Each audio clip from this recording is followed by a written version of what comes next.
Marilu Cabanhas. Bom dia, Marilu. Oi, Glauco, bom dia quem está acompanhando aqui o Jornal Brasil Atual. Vamos falar agora sobre as pessoas com deficiência. Talvez você não saiba, mas no último dia 20 celebrado o Dia Nacional de Luta da Pessoa com Deficiência. A gente vai falar sobre a importância dessa data, principalmente na atual conjuntura política do país. Diferentemente do que ocorre em alguns países desenvolvidos, em que se avança a garantia pela inclusão total e a autonomia das pessoas com deficiência, o Brasil ainda não garante direitos básicos. E, para piorar, há em curso um projeto político de retrocesso em relação aos poucos avanços conquistados até aqui. Como é que é possível conscientizar e envolver toda a sociedade nessa importante pauta? É o que a gente vai saber agora com a nossa convidada, Mariana Rosa, ela que é jornalista, mulher com deficiência, educadora, integrante do coletivo feminista Helen Keller e ativista dos direitos humanos. Oi, Mariana, seja bem-vinda, bom dia. Oi, bom dia, muito prazer, que bom estar aqui hoje. Prazer é todo nosso, viu, Mariana? Mas vamos lá, vamos fazer aqui exatamente uma questão histórica, né? Por que no dia 21 de setembro se celebra o Dia Nacional de Luta da Pessoa com Deficiência, Mariana? Então, o dia foi instituído no Brasil justamente porque esse grupo, né, as pessoas com deficiência, é um grupo que foi minorizado por muitos anos, né? Aliás, por séculos.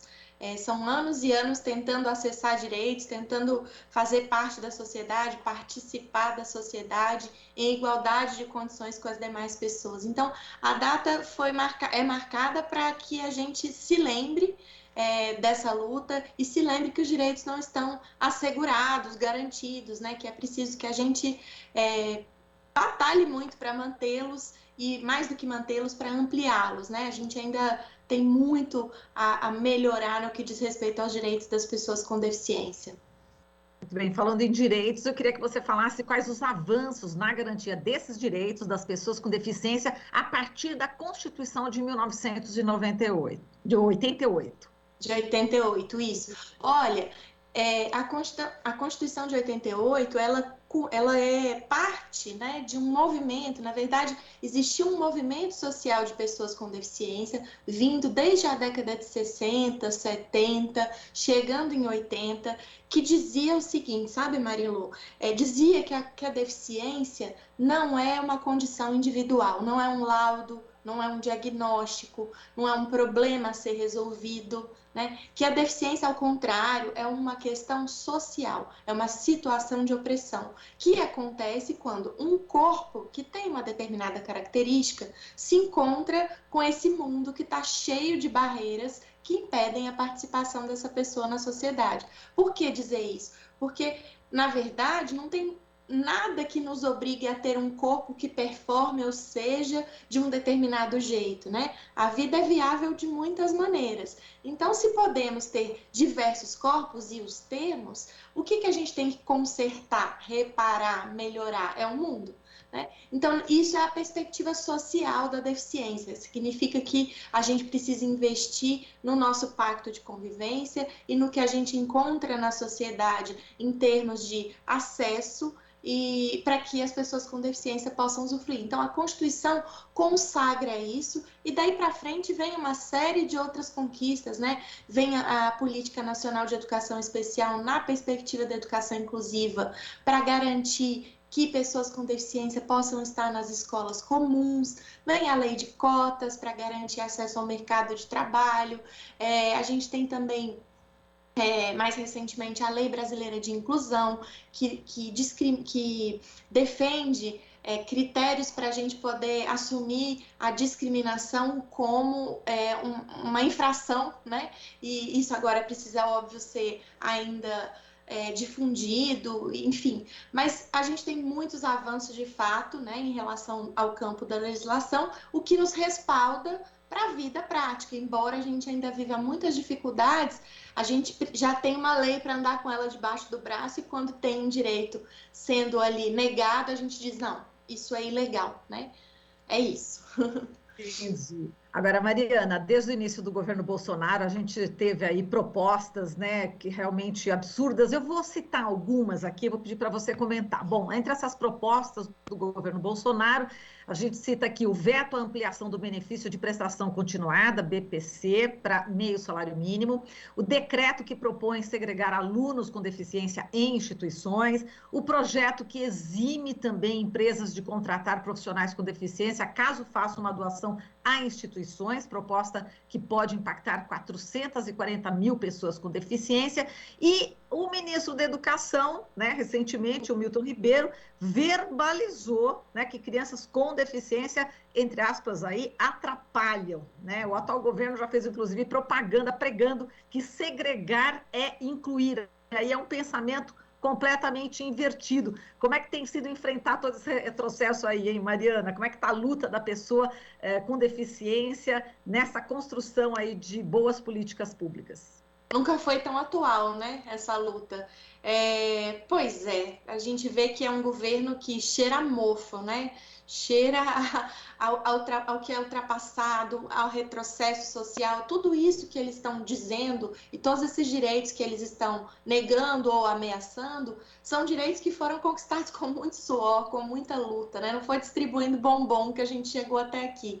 E aí a gente percebe uma mentalidade que está lá ainda na década de 70, 60, que considerava razoável a gente hierarquizar as vidas, né? Que considerava natural a gente dizer que pessoas com deficiência são menos capazes, tem que ter só acesso à assistência social, à caridade, à filantropia, não tem que ter direitos, porque nem sujeitos são, né? São um projeto de gente que deu errado. Era assim que se acreditava lá na década de 60, na década de 70, e é assim que esse governo pensa. Esse governo acha que a gente precisa de caridade, né? Então faz parcerias para vamos ajudar as pessoas com deficiência, vamos apoiar. Todo o discurso é impregnado dessa perspectiva caritativa que a gente luta para abolir, porque nós somos sujeitos de direitos. Nós não precisamos nem de filantropia, nem de caridade, nem de assistencialismo. Nós precisamos dos direitos garantidos. E aí, nesse sentido, todos esses retrocessos que você citou, e eu ainda adicionaria a dissolução do CONAD, né, que é o Conselho Nacional das Pessoas com Deficiência, que nos representa e foi dissolvido, né? Então, eu fico lembrando lá da posse e das pessoas que se sentiram comovidas com o discurso em Libras da primeira-dama e pensando, né, como tudo foi pensado para uma comoção, já sabendo que o projeto era outro, né? Já sabendo que a gente iria por outro caminho. Então, nunca me enganaram, mas, enfim, eu percebo e sei de várias pessoas que foram por se sentiram comovidas, sensibilizadas por aquilo naquela época. Então, fica um alerta aqui para a gente, né? Acho que a gente precisa estar muito vigilante para que esses direitos não voltem atrás, não retrocedam, e é isso que nós estamos tentando fazer nesse momento. Não é um momento que a gente consegue ampliar direitos, é um momento que a gente está tentando conter retrocessos. Verdade. Agora, eu queria aprofundar um pouquinho mais esse decreto 10.502, né, que foi assinado em 30 de setembro de 2020, que quer incentivar a separação das salas de aula e das escolas para crianças com deficiência. Por que isso é inconstitucional? Isso é inconstitucional por várias razões, mas principalmente pelo artigo 4 da Constituição, que veta a discriminação sob qualquer alegação, inclusive sob a alegação da deficiência. Aí eles vão dizer, não, mas a gente não está sendo preconceituoso, a gente está propondo isso para que eles sejam mais cuidados. Essas instituições são especializadas, né? E aí eu preciso dizer duas coisas. Primeiro, pessoa com deficiência não é um tipo específico de gente, né? Ou todos somos ou ninguém é. Pessoas com deficiência são pessoas. E educação é aquilo que acontece na escola comum. Não existe educação fora do espaço comum. Não existe educação fora desse lugar que a gente acessa o currículo enquanto um acúmulo de conhecimento da humanidade. E aí a gente vê os alunos inquirindo esse currículo, questionando, interpretando, provocando, transformando esse currículo. É ali que acontece a educação. E esses espaços segregados, que supostamente são pensados para cuidar melhor, né? Porque, de novo, vem o discurso assistencialista, eles não só segregam, como se o estudante com deficiência fosse o problema a ser resolvido, como disse o ministro, né? Eles atrapalham, então eu retiro da sala de aula, como também eles negam o direito à educação, que é um direito fundamental, um direito de toda criança, de todo adolescente, previsto na Constituição, previsto no Estatuto da Criança e do Adolescente, previsto na LDB. Então, não posso, por quê? Porque lá ele não vai acessar o currículo. Quem está nessas instituições especializadas, e felizmente hoje esse grupo é muito menor do que era há uma década atrás, não tem acesso ao currículo da maneira como a gente conhece, não pode fazer o Enem, não tem acesso aos não pode chegar na universidade, porque não cursou o que precisaria ser cursado. Esses lugares são lugares em que a pessoa fica num limbo, né? Então, eu acho que a gente precisa estar muito atento, porque o governo faz parecer que ele está só dando um direito de escolha às famílias, né? Para elas escolherem onde querem matricular seus filhos, e esse direito de escolha não existe, porque o direito, na verdade, é da criança. Direito à educação é da criança, é um direito inegociável, intransferível, incondicional. E outra, ele faz parecer que é a mesma coisa, que ou eu coloco nessa escola, ou eu coloco nessa escola, como se fossem dois espaços idênticos, e não são justamente porque uns estão segregando e não são porque um não promove o acesso ao currículo, o outro sim. E mais do que isso, né, Marilu, sem querer me alongar ainda mais na resposta, mas assim, que perda para as escolas comuns não terem os estudantes com deficiência participando desses espaços, que perda para as outras crianças, que perda para a nossa humanidade, para a nossa formação. Então, acho que todos nós deveríamos estar engajados para que isso não acontecesse. Não é uma luta só da pessoa com deficiência, é uma perda humanitária, né? E a gente precisa se engajar coletivamente para isso. Vamos falar dessa perda humanitária e essa riqueza de se conviver, né, com as pessoas com deficiência. Existe uma troca, não é isso? Entre as pessoas que têm deficiências, as que não têm deficiência. E eu queria que você falasse sobre isso e já encaixando também o papel do professor e da professora. Eu já fiz uma série especial em que a gente, enfim, mergulhou nesse tema, numa outra emissora onde eu estava, e eu percebi, inclusive, a dificuldade dos professores, né? Então, teve uma professora, era a melhor professora da escola, inclusive do Olavo Pesotti, uma escola que é super, né, inclusiva aqui na Vila Madalena, mas ela chegou a chorar porque ela falou assim, eu não sei. Quer dizer, o esforço dela, né, em querer lidar com essa questão toda e tal, ela tinha, enfim, um amor profundo por todas as crianças, com deficiência, sem deficiência, enfim, mas ela sentia que ela precisava de ajuda, né? Até professores universitários da PUC, né, entenderam, enfim, compartilharam o conhecimento. Quer dizer, é preciso também apoio para os professores de como melhor, né, atender a todos e todas, não é isso, Mariana? Eu queria que você falasse dessa dificuldade também. Sim, é para isso que existe o atendimento educacional especializado, né? Ou o AEE, como é conhecida a sigla. Qual que é o papel do AEE? É justamente identificar as barreiras que podem dificultar ou impedir o acesso do estudante ao currículo e propor recursos, ferramentas, trabalhar na proposição de práticas pedagógicas com o professor regente, com o professor da sala de aula comum. Então, o professor de AE é um grande aliado, um grande parceiro do professor regente. O problema é que esse papel está desvirtuado em muitas escolas. As pessoas acham que o professor de AE é o que vai dar aula de reforço lá na salinha de recursos, separado do resto da turma. E aí a gente justamente perde a oportunidade de ter um profissional dedicado à identificação das barreiras, porque ele fica focado na limitação da criança e não nas limitações do meio, do ambiente, e dar esse apoio para o professor.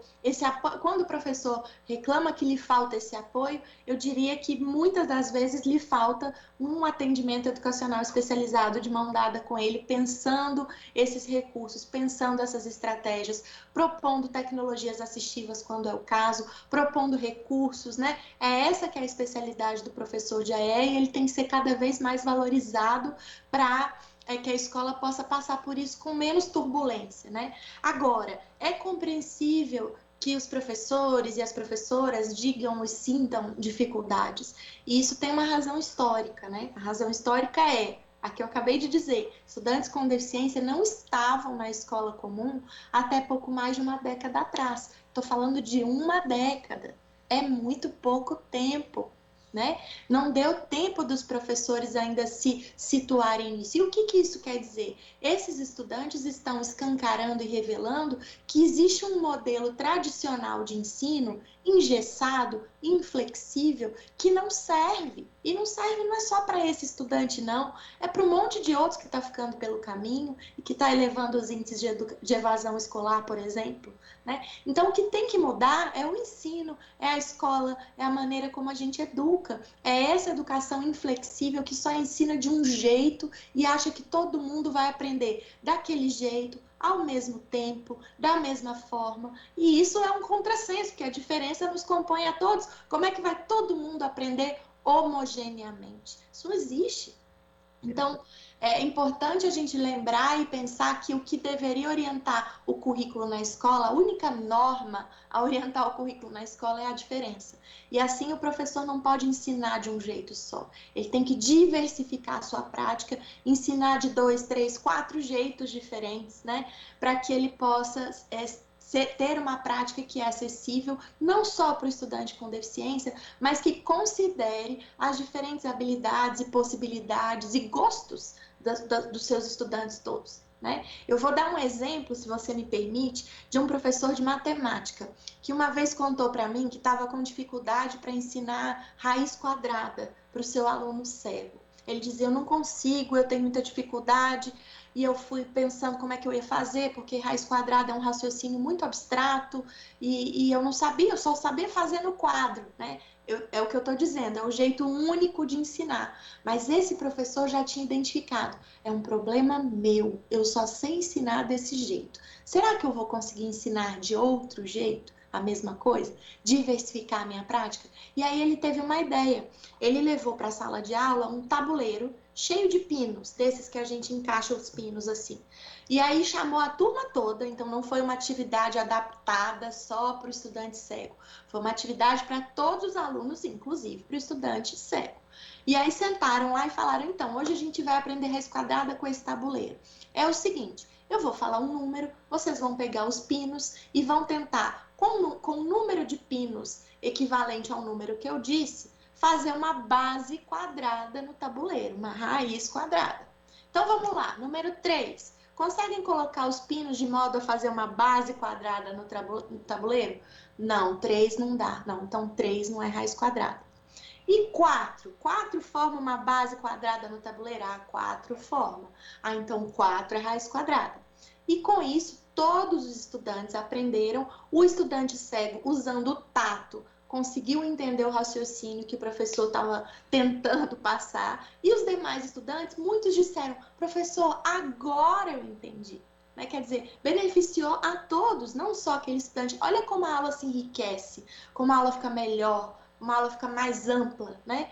Então, acho que é disso que a gente está falando. Quando a gente está falando de educação inclusiva, a gente não está falando do direito só dos estudantes com deficiência. A gente está falando de uma educação que atenda aos desafios do século XXI. Uma educação que valoriza a diferença e que parte dela para se organizar e dar conta dos desafios que a gente tem na sociedade.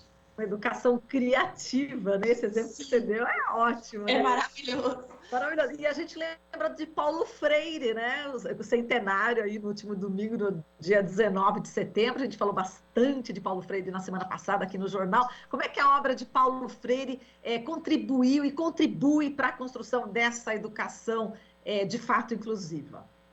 Olha, a inclusão não poderia ser mais, a perspectiva inclusiva não poderia ser mais freiriana, né? Tem vários trechos da obra de Paulo Freire que eu acho que são emblemáticos para a gente pensar isso.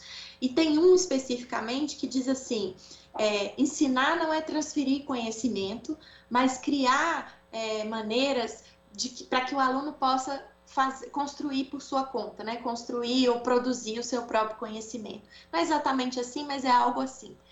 E eu acho que quando ele diz isso, ele está justamente fazendo um manifesto de acessibilidade, por exemplo, né? Ensinar não é transferir conhecimento. Então, eu não vou partir do princípio de que eu sei tudo e que o aluno não sabe nada, que ele é uma caixa, uma tábua rasa, e que eu vou simplesmente transferir para ele o que eu sei. Esse aluno que chega para mim, seja qual aluno for, ele tem a sua bagagem, a sua história, os seus conhecimentos, os seus saberes, as suas preferências, e eu preciso considerar tudo isso para eu dar aula. Então, não vou transferir, eu vou dialogar com ele, eu vou criar condições para que ele possa produzir o seu próprio conhecimento. O que é criar condições, se não o que a gente vinha dizendo sobre criar acesso, dar recursos e possibilidades para todos os estudantes aprenderem? Paulo Freire não falou de criar possibilidades só para um tipo de estudante, ele falou de maneira geral, né? A questão é que, como a gente vive num mundo capacitista,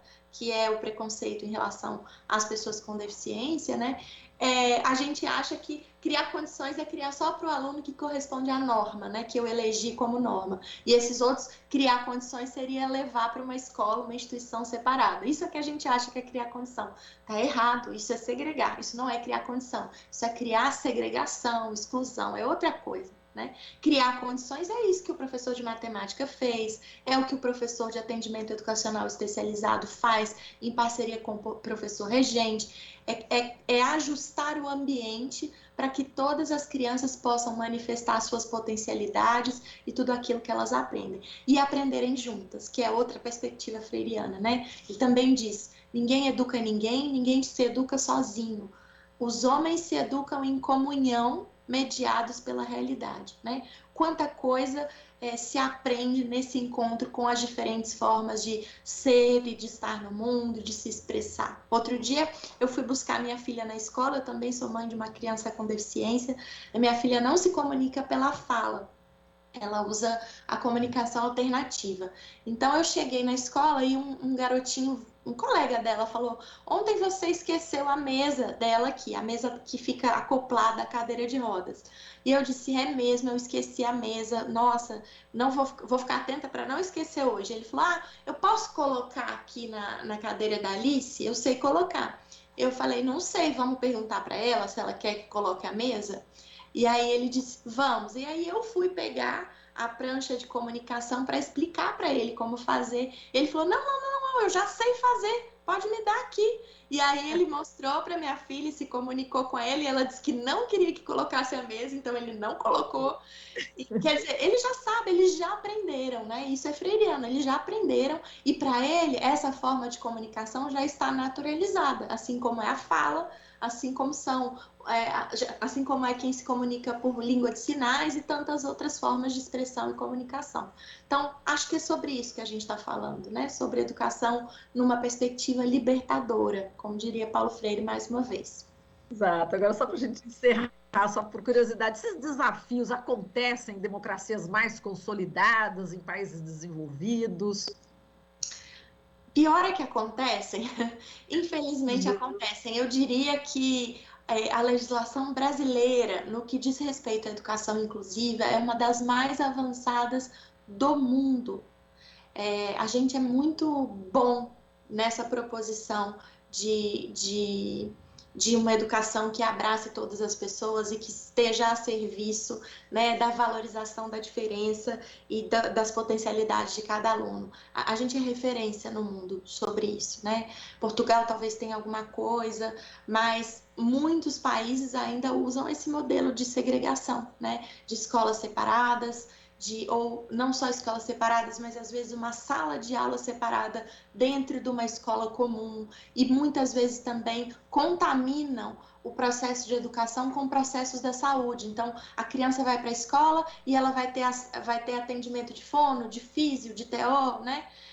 Como se isso fosse do lugar da escola, né? Esses são atendimentos importantes, mas aqui no Brasil a gente também tem o SUS, que também é referência mundial, né? Então a gente vai ter o que é da saúde lá no lugar da saúde, e o que é da educação no lugar da educação. Fora do Brasil eles misturam tudo e segregam, né? Infelizmente ainda é o mais comum. Exato. Eu acho que essa sua entrevista deve estar sensibilizando muita gente a ter um outro olhar em relação às pessoas com deficiência, certamente, e é preciso a informação, né, Mariana, para sensibilizar a sociedade, né? É preciso a informação e é preciso conviver, né, Marilu? Vamos conviver com as pessoas com deficiência, vamos nos aproximar, nos relacionar afetivamente com elas, para que elas possam nos ensinar, não sobre as suas condições, mas sobre as suas perspectivas de mundo, para que a gente possa ter uma troca, para que a gente possa compartilhar e, com isso, ampliar a nossa percepção do mundo. Com certeza. Bom, eu sempre convivo com uma xará sua, Mariana Dantas, né? Com que Dantas, que canta maravilhosamente bem. Enfim, é uma delícia, aprendo muito, recebo muito amor. Isso aí não tem a menor dúvida. Mas, Mariana, a gente volta a se falar em outra oportunidade, viu? Gostei muito, muito, muito de você, viu? Um forte abraço para você, viu, Mariana? Muito boa, muito competente, viu? Muito obrigada pelo espaço, por serem aliados aí na luta das pessoas com deficiência. Exato, estamos aqui também, juntamente, quem trouxe a Mariana para a gente foi o Instituto Vladimir Herzog. A gente agradece demais o Instituto Vladimir Herzog por essa entrevistada tão qualificada. Muito obrigada, Mariana, um beijo para você. Obrigada, um beijo. Até mais. Falamos aqui com a Mariana Rosa, jornalista, mulher com deficiência, educadora, integrante do coletivo feminista Ellen Keller e ativista dos direitos humanos. Você está ouvindo Jornal Brasil Atual. As notícias que os outros não dão.